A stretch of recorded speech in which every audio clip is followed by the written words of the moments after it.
Welcome back to our channel. আজকে ভিডিওতে কি থাকছে তা তোমরা ভিডিও থাম্বনেল দেখে অলরেডি বুঝে গেছো।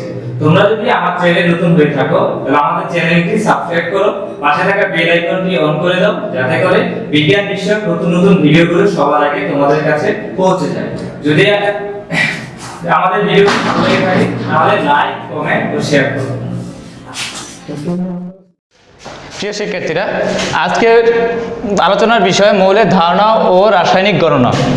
আজকে আমরা যেসব বিষয় নিয়ে আলোচনা করব সেগুলো হলো মৌল কি, মৌলের গণনা, মোলারিটি কি, ঘনমাত্রার মৌলিক ধারণা। মৌল এটা একটা সংখ্যা। মনে করো আমরা বাজারে কোনো কিছু কিনতে গেলে দুইটা কিনি তখন সেটাকে বলি আমরা জোড়া, যখন চারটা কিনি তখন সেটাকে বলি হালি, যখন 12টা কিনি যখন বলি ডজন। ঠিক এরকমই 6.02 × 10⁻23টি অণু বা পরমাণু মিলে হয় এক মৌল। এখন মৌল বা যৌগের আণবিক ভরকে আমরা যদি গ্রামে প্রকাশ করি তাকে সেটাকে আমরা বলি কি এক মোল। অর্থাৎ এক মোল বলতে বোঝায় মৌল বা যৌগের আণবিক ভরকে গ্রামে প্রকাশ করা। যেমন উদাহরণস্বরূপ আমরা বলতে পারি, যেমন অক্সিজেন, অক্সিজেনের একটি যৌগের ভিতরে আছে 32টি যৌগে আণবিক ভর 32, একে গ্রামে প্রকাশ করলে আমরা বলতে পারি 32 গ্রাম, অর্থাৎ এর এক মোল বা 1 গ্রাম অণু অক্সিজেন। এখন 1 গ্রাম অণু অক্সিজেন আর 1 মোল একই কথা। অনেক সময় তোমার প্রশ্নে থাকতে পারে যে 1 মোল অক্সিজেন, বা অনেক সময় প্রশ্ন থাকতে পারে 1 গ্রাম অণু অক্সিজেন বলতে কি বুঝো। এখন 1 গ্রাম অক্সিজেন বলতে বোঝায় অক্সিজেন যৌগের অক্সিজেন পরমাণুর ভিতরে তোমার কয়টি অক্সিজেন অণু, অক্সিজেন অণুর ভিতরে কয়টি অক্সিজেন পরমাণু আছে। আর 1 গ্রাম অণু বলতে বোঝায় 1 মোল অক্সিজেন, অর্থাৎ 1 অণু অক্সিজেনে 32 গ্রাম অক্সিজেন রয়েছে, অক্সিজেন পরমাণু রয়েছে। প্রিয় শিক্ষার্থীরা, এখন দেখো আমরা যে বিষয়টি নিয়ে আলোচনা করব সেটা হলো মৌলের গণনা। দেখো, মৌলের গণনাকে আমরা n দ্বারা প্রকাশ করতে পারি, n = W/m। এখানে W হলো মৌলের গ্রামে প্রকাশ করা, m = মৌলের ভর n/na, অর্থাৎ অ্যাভোগাড্রোর সংখ্যা আর মৌলের সংখ্যা আয়তন, লিটার আয়তন কে আমরা 22.4 লিটার এখানে চাপ, আয়তন, গ্যাসীয় ধ্রুবক আর তাপমাত্রা।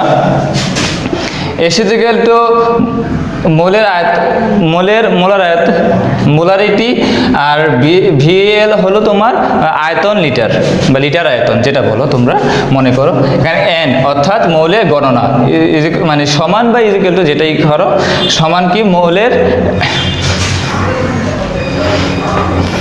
গ্রামে প্রকাশিত ভর, আর এখানে হলো মৌলের ভর। মৌলের ভরকে আবার আমরা এর সাথে আবার তোমার একই রকম আছে তোমার আণবিক ভর বা পারমাণবিক ভর, কিন্তু আণবিক ভর আর পারমাণবিক ভর একই, আর মোলার ভর কিন্তু একই জিনিস না।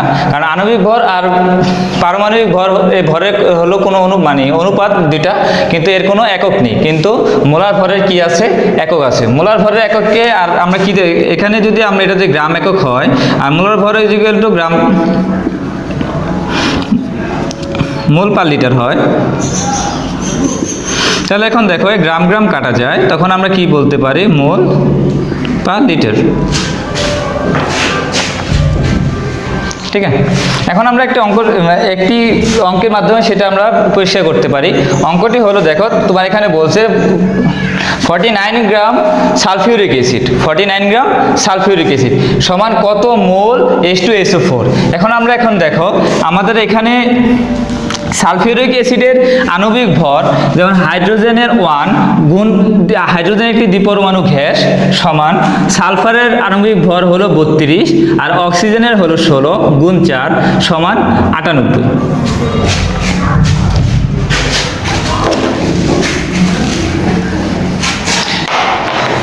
এখন মৌলের ভর যদি আমাদের এখানে বলছে হলো তোমার প্রশ্নে 49। এখন তুমি মৌলের ভর তুমি জানো 98। এখন 49 আর 98 যদি আমরা কাটাকাটি করি তাহলে 1/2 বা 0.5 মোল পার লিটার। এখন দেখো মৌলের গণনা n যদি মনে করি আমরা n দ্বারা প্রকাশ করি, তাহলে এখানে n/na অর্থাৎ এটা হলো তোমার মৌলের পরমাণু বা অণু মোট সংখ্যা,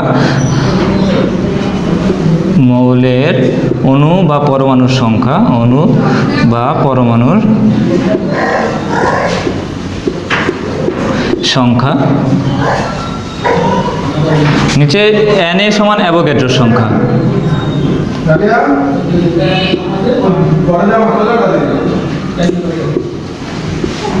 সংখ্যা।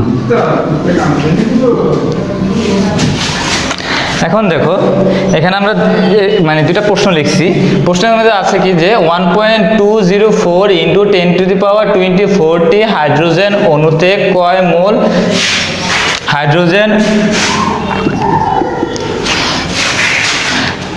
হাইড্রোজেন রয়েছে। এখন দেখো শুরুতে আমরা যখন নাকি অঙ্কটা করব, যখন আমরা n এর মান বের করব। এখন দেখো 1.204 ইন্টু 10⁻24 হাইড্রোজেন অণু, অর্থাৎ মৌলের অণু বা পরমাণুর সংখ্যা এখানে কত দেওয়া আছে 1.204 ইন্টু 10⁻24। আর অ্যাভোগাড্রোর সংখ্যা থেকে আমরা জানি যে অ্যাভোগাড্রোর সংখ্যা 6.02 ইন্টু 10⁻23। এখন যদি এটা আমরা ক্যালকুলেশন করি তখন এটা আমাদের আসে 2 এত মোল। এখন দেখো একটা হাইড্রোজেন পরমাণুতে যদি 2 মোল হয়, তাহলে দুইটা হাইড্রোজেন পরমাণুতে তোমার হবে 2 গুণ 2 সমান 4 মোল। অর্থাৎ 1.204 ইন্টু 10⁻24 হাইড্রোজেন অণুতে তোমার 4 মোল হাইড্রোজেন রয়েছে। এখন দেখো নিচে আরেকটা অঙ্ক আছে তোমার যে 3.01 ইন্টু 10⁻23 অক্সিজেন অণুতে কয় মোল অক্সিজেন রয়েছে। এখন দেখো কয় মোল অক্সিজেন রয়েছে। এখন দেখো n এর মান পেয়েছো তুমি 3.01 ইন্টু 10⁻23। আর অ্যাভোগাড্রোর সংখ্যা থেকে আমরা জানি Na সমান হলো 6.02 ইন্টু 10⁻23। এখন এটাকে যদি আমরা অঙ্ক করি তখন এটা হবে 0.5 মোল পার লিটার। এখন দেখো বুঝলাম না,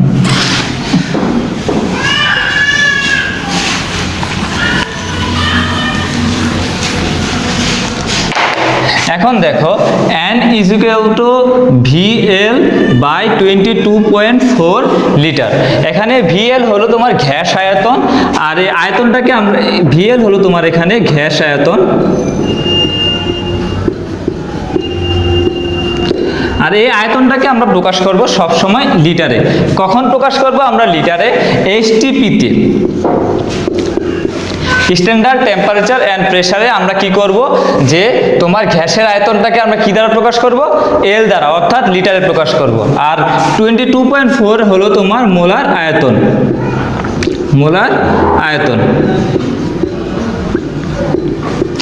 এখন আমরা দেখো একটা অঙ্কের মাধ্যমে আমরা এটা বুঝতে পারি যে 11.2 লিটার কার্বন ডাই অক্সাইড সমান তোমার কত মোল? কত মোল? দেখো এখানে তোমার VL, এখানে তোমার যে VL আছে অর্থাৎ গ্যাস আয়তন, তোমার গ্যাস আয়তন তোমার দেওয়া আছে কত? 11.2 লিটার। অর্থাৎ আমরা এখানে n = 11.2, আর নিচে তোমার দেখো তোমার মোলার আয়তন দেওয়া আছে 22.4 লিটার। তো 22.4 লিটার এর থেকে যদি আমরা ক্যালকুলেশন করি তাহলে আসে 0.5 মোল। প্রিয় শিক্ষার্থীরা, এখন দেখো মোলারিটি কাকে বলে? যে 1 লিটার বা 1000 মিলিলিটার দ্রবণ, যে দ্রবীভূত দ্রব্যের মোল সংখ্যাকে কি বলে? মোলারিটি বলে। এখন মোলারিটি আমরা কিভাবে বের করতে পারি? মোলারিটি বের করতে পারি মোলারিটি মোল সংখ্যা সমান কত? যে তোমার মোলারিটি গুণ মোলের আয়তন, মোলারিটি গুণ মোলের আয়তন। কি আয়তন? লিটার আয়তন। এখন দেখো এটাকে যদি আমরা করতে চাই, এটা করতে গেলে আমরা এইভাবে করতে পারি যে S = N/V। এখানে S হলো তোমার মোলারিটি, S হলো তোমার কি? মোলারিটি। V হলো তোমার আয়তন, V হলো তোমার আয়তন। এস হলো তোমার মোলারিটি।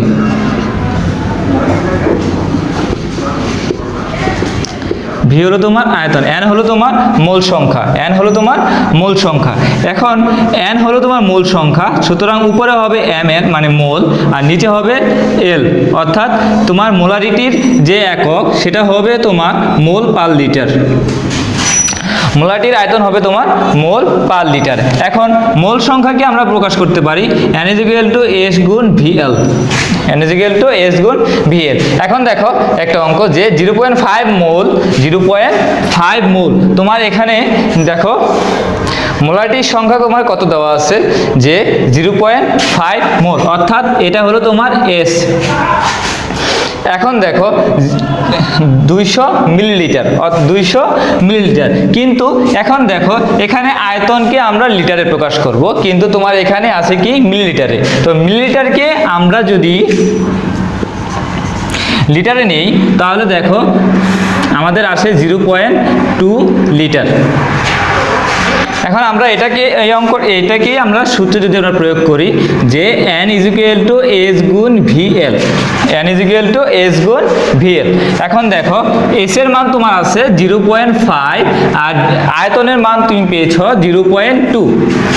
এখন যদি এটাকে আমরা গুণ করি তো আমার আসে 0.01। তো মোল সংখ্যা আমার কত আসলো 0.01 মোল। এখন দেখো আমরা এই বিষয়টা বুঝলাম, তো এখন আমরা যেটা নিয়ে আলোচনা করব সেটা হলো তোমার ঘনমাত্রার মৌলিক ধারণা। এখন অনেক সময় আমাদের মনে প্রশ্ন আসে যে মোলারিটি আর ঘনমাত্রা কি একই জিনিস কিনা। অনেক সময় আমাদের মনে এই প্রশ্নটা আসতে পারে যে মোলারিটি আর ঘনমাত্রা একই জিনিস কিনা। কি করছো? আচ্ছা এটাই দিক দিয়া তো তাহলে হয়ে যাবে। এখন দেখো যে ঘনমাত্রা নাকি মোলারিটি,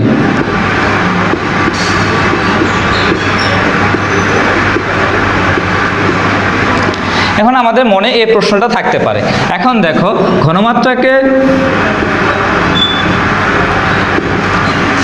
ঘনমাত্রাকে যখন তরল পদার্থের ক্ষেত্রে হয় তখন সেটা হয়ে যায় ঘনত্ব।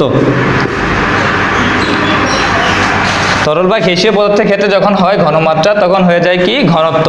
এখন দেখো ঘনমাত্রা আমরা কিভাবে পরিমাণ করতে পারি যে দ্রবের পরিমাণ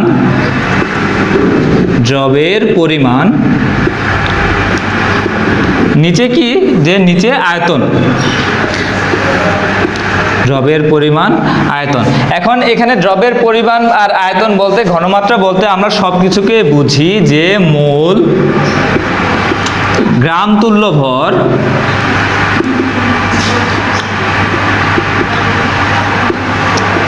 ভর সংখ্যা, গ্রাম, এগুলো সবই কি এখানে থাকবে। এখন দেখো ঘনমাত্রা থেকে আমরা পেতে পারি নরমালিটি, যাকে আমরা প্রকাশ করি বড় হাতের এন দিয়ে, যাকে আমরা কি দিয়ে প্রকাশ করি বড় হাতের এন দিয়ে। আবার পেতে পারি আমরা মোলারিটি, যাকে আমরা প্রকাশ করি বড় হাতের এম দিয়ে, অর্থাৎ মোল পার লিটার। কিন্তু সব ক্ষেত্রে আমাদের যদি ঘনমাত্রা থাকে সেই ক্ষেত্রে আমরা মোলারিটি বুঝবো না। যদি সব জায়গায় ঘনমাত্রা থাকে কিন্তু সেটা আমরা কি বুঝবো না মোলারিটি বুঝবো না। কিন্তু যদি আমাদের মোলারিটি থাকে কিন্তু সেই ক্ষেত্রে আমরা সেটাকে কি বুঝবো যে ঘনমাত্রা বুঝবো। তো এটাকে আমরা আরেকটা ভাগে ভাগ করতে পারি যে গ্রাম পার লিটার, গ্রাম পার লিটার। এখন দেখো এখানে এটাকে আমরা তোমাদের বায়োলজি বইয়ের মাতৃকোষের সাথে তুলনা করতে পারি। আর এই তিনটা যে অংশ আছে এই তিনটাকে আমরা যে কন্যা বা উৎপন্ন কোষ বা যে নতুন কোষ উৎপন্ন হয় সেটার সাথে তুলনা করতে পারি।